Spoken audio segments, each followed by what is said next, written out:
The wonderful thing about creativity is that it's subject to another law which we call the law of use. The law of use simply says that with any human faculty, we either use it or lose it. The creative faculty, however, is never totally lost. What happens is that it goes underground and becomes a latent talent or capability of the human mind, and that we can begin to use our creativity again any time in life that we so decide. The purpose of this course is to show us how to trigger it, how to stimulate it, and how to get far more out of it. As a matter of fact, it's been said that necessity is the mother of invention, and if that's so, then creativity is the father. Ralph Waldo Emerson said that we live in the lap of an immense intelligence, and he described this immense intelligence as though it were an ether that surrounded the earth, like a huge mainframe computer into which every one of us can tap. This has been called throughout all of history things like the oversoul, or infinite intelligence, or the universal subconscious mind, or the collective unconscious, and we are going to talk about this aspect of human creativity as the superconscious mind. This superconscious mind is so much vaster than our own individual intelligence, and it is something that we use on a random and haphazard basis all the time. Have you ever had the experience of being working on a problem or trying to achieve a goal or being wrestling with some dilemma, and as you're walking along or driving along, an idea shoots into your mind like a bolt and it's a perfect idea? Or have you ever had the example, for instance, where you have been thinking about someone and they telephone you and the phone rings and it's them? Or you've called someone else and they say, I was just thinking about you just when you telephoned. We have examples of this all the time, where we have these almost unearthly bolts from the blue that seem to indicate that we have the ability to tap into a different form of intelligence than anything that is taught in the textbooks. And the purpose of this session is to explain how this works, because by using this superconscious capability, we find that we can dramatically improve the quality of our results and move faster toward the achievement of our goals than by using any other human faculty. There's a book by Richard Buck called Cosmic Consciousness, where Buck goes back over several hundred years of the most creative men and women of all time and finds that virtually every single one of them spoke about in their writings of an ability to tap into a higher form of consciousness. This superconscious mind is characterized by some of the following things. First of all, it's the source of all pure creativity. All great creative geniuses, all great innovations, all major breakthroughs in human history have come as the result of superconscious functioning. Some of the people who have written about using the superconscious function are, for instance, Ralph Waldo Emerson. Emerson said that he never wrote anything of his own volition, but he just simply acted as a conduit for this oversoul or this infinite intelligence, and it would pour through him and the words would flow out onto paper, word perfect, come through his brain almost as if he were tapped into an unearthly power source. Mozart, for instance, considered the greatest musician of all time, wrote his music note perfect the first time. When he sat down to write, he said the entire music, the entire symphony, the entire opus would come into his mind and he would simply transcribe it onto paper. And people who have read Mozart's music, even at the time he was writing, said it was the most beautiful music ever written down on paper, and he wrote it without corrections, without changes, note perfect the very first time. Beethoven was deaf from the age of 35. Most of his great works were written after he was totally deaf, and Beethoven also said that the symphonies came full-blown into his mind and he simply transcribed them on paper. Edison, the greatest inventor of the modern age, used this superconscious capability over and over again to tap into a higher power and used it for coming up with inventions and insights and so on. Michael Faraday, considered the father of electromagnetic field theory, an uneducated man who had tremendous abilities to use this superconscious capability and pioneered the work that led to the development of the vacuum tube by DeForest, which led to the radio industry, the television industry, the electronic industry, the transistor, microelectronics, the microelectronic chip. The entire set of principles came to him in a dream, and he got up in the middle of the night and he sat down and he wrote page after page after page of scientific formulations, which later, when taken down to the laboratory and tested, were found to be absolutely, perfectly precise and brand new in all of human history. They had never been written or discovered or worked out before. Every one of us has had the occasion of using this superconscious creativity where we're going through our day-to-day lives and we see a product or a service that we think should be used or think that somebody should be producing, and we say, I wonder why somebody doesn't offer that, or I wonder why somebody doesn't invent that. And then 2 or 3 or 4 years later, we see a major corporation comes out with exactly the product that we thought of 2 or 3 years ago and goes on to make millions and millions of dollars. The difficulty with our creativity is not that we do not have the same insights as the geniuses, but it's this one small distinction. The geniuses trust and believe in the value of their insights and in the value of the thoughts and the ideas that come to them, whereas we do not. We think of these ideas and we think, well, this idea can't be of any use. It came from me. It's my idea. And so we wait until see somebody else come up with the idea, which may not even be as good as the idea we originally had, and we say, isn't that person intelligent? Look what a wonderful idea they've come up with. Well, many of us think that our creativity is limited by our IQ, that our creativity is limited by the years of education we had or the grades that we got in school, that somehow creativity is something that only scientists and artists and musicians and painters have, or poets or writers. The fact of the matter is that creativity is a very simple concept. And to boil it down to its simplest words is that all creativity is simply a way of improving on the existing way of doing things. Every creativity is an improvement, and to the degree to which we have the ability to find ways to improve the way that we do things in any area, we are creative individuals. And the more we use our creativity, like the more we use a muscle, the more of it we have. Another characteristic of this superconscious capability, or this superconscious mind, is that it has access, when it computes for us, it has access to all data stored in our subconscious mind, and it has the ability to discriminate between valid and invalid data. In other words, when we program a goal or a problem into our subconscious minds and ask the subconscious mind to solve it for us, the subconscious mind passes it on to the superconscious capability.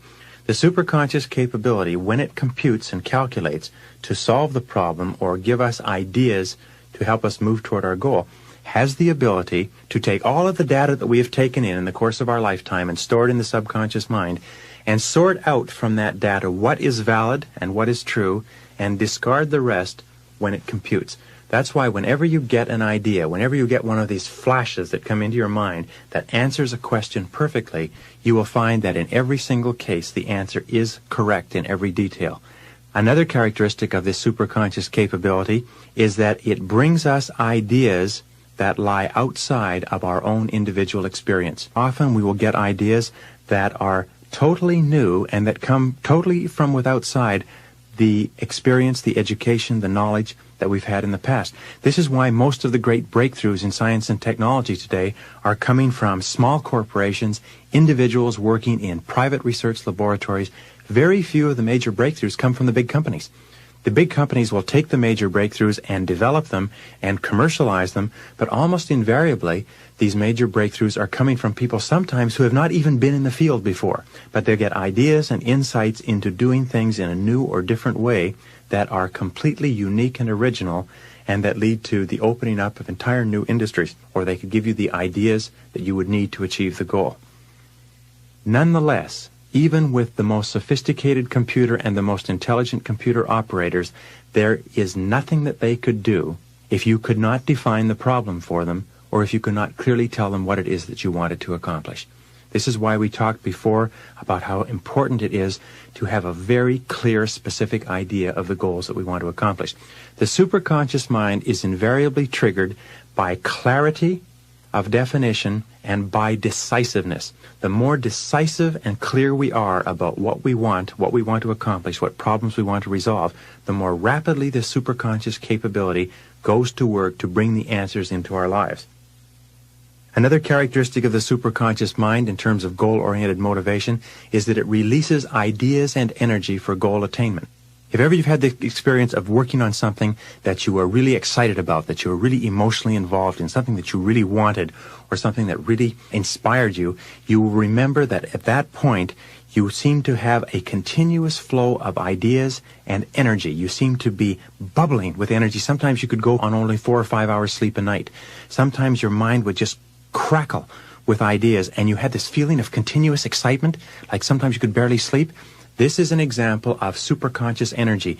It releases free energy from the atmosphere and makes it available to us to enable us to move toward goal attainment. And we'll explain that a little bit more as we go along. Another characteristic of the superconscious is that it responds to clear authoritative commands. And the clear authoritative commands we give to our superconscious capability are in the form of positive affirmations. Every time we affirm positively from the conscious mind to the subconscious mind, we trigger the superconscious mind into action. That's why whenever we say, I like myself, I feel terrific, I earn $50,000 a year, I earn $50,000 a year, these strong, emotionalized affirmations drive down into the subconscious and trigger the superconscious into action. That's why we find that men and women who are continually talking and thinking in an excited, positive way about the goals that they want to accomplish seem to have a continuous stream of energy, enthusiasm, and ideas that move them toward the accomplishment of those goals. In the Bible it says, "To him who hath shall more be given, to him who hath not, even that which he hath shall be taken away." And it means that to those who are excited and positive and moving toward the accomplishment of their goals, they get even more energy and more ideas and more creativity. To those who are going nowhere, who have very few ideas or have no goals, even that energy that they have is drained away and they become tired and depressed and fatigued. Another characteristic of the superconscious mind is that it automatically and continuously solves every problem on the pathway to your goal. No matter how far the goal is, no matter how distant, as long as the goal is clear, the superconscious will give you every single idea and solution that you need in the exact order that you need it. That once you have programmed the goal in and take the first step, you will find that the superconscious will give you the first step to take, it will solve the first problem, and when you implement the solution, it will give you the next step, it will solve the next problem, it will give you the following step, it will solve the following problem, and all you have to do is take it one step at a time, and at every step along the way, as long as the goal is clear, the problem will come to you. Another characteristic of the superconscious is that it operates best in a spirit of faith and acceptance, which means that the harder you don't try, the more rapidly the superconscious brings you the ideas and the solutions that you require to achieve the goals that you've programmed into the subconscious. In all creative work, mental effort defeats itself. Creativity cannot be forced. Creativity invariably favors the relaxed mind. When we talked in mental programming about how important it is to relax, to take a deep breath, to get a clear mental picture of what you want to accomplish, and just absolutely believe with complete confidence that if you can keep that clear mental picture, that it will come to you exactly when you are ready for it. This superconscious capability, the more you believe in it, the more you absolutely trust that you are moving in the direction of your goal and that your goal is moving toward you simultaneously, the more rapidly it seems to work. The harder you try to force it, the less effective it is. In the Bible, again, it says, "Whatsoever ye desire when ye pray, believe that ye have it, and you will have it." This is one of the most powerful admonitions to self-confidence and to positive thinking, that if you absolutely believe that you already have the goal as achieved, and just confidently expect each step to take care of itself, that's what triggers the superconscious into working. Another capacity is that the superconscious grows in capability as it is used and believed in. The more that we absolutely believe that it is working for us, the more rapidly it works. And you'll find a very interesting thing, that when you begin using this superconscious capability, it's the same as getting a muscle into shape. If you have not done physical exercise for a period of time, it'll take a while before you limber up and loosen up and are able to use your muscles in a particular sport.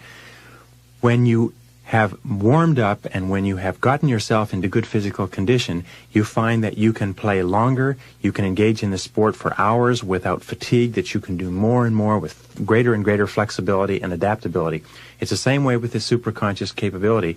The more you use it, the faster it works and the better it works, until it finally gets to the point where you can think of a goal or put a problem into the superconscious and you'll get a response sometimes within minutes. Sometimes so fast that it will absolutely stagger you.